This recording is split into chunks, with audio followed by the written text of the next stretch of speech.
අද මං කන්න යන්නේ අපිට ඩෙසර්ට් එකට හම්බෙච්ච කෑම වගේ ක්‍රොසන්ට් ඔය ගැන නම දන්නේ නැහැ මොනවද කියලා කාලා බලමු ආයි සීට් කේක්ස් වගේක් තියෙන කාලා බලමු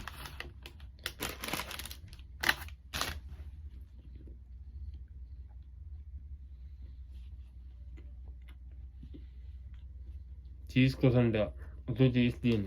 माल है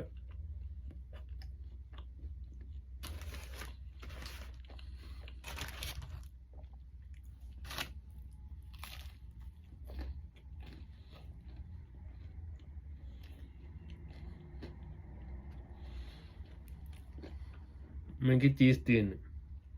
कर रहा है माल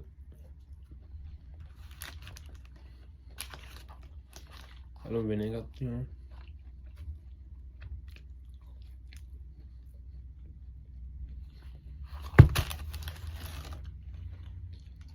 මේක නම් පැන් රහ නිකන් ජෑම් එකක් වගේ තියෙන ස්ට්‍රෝබෙරි ජෑම් එකක් වගේ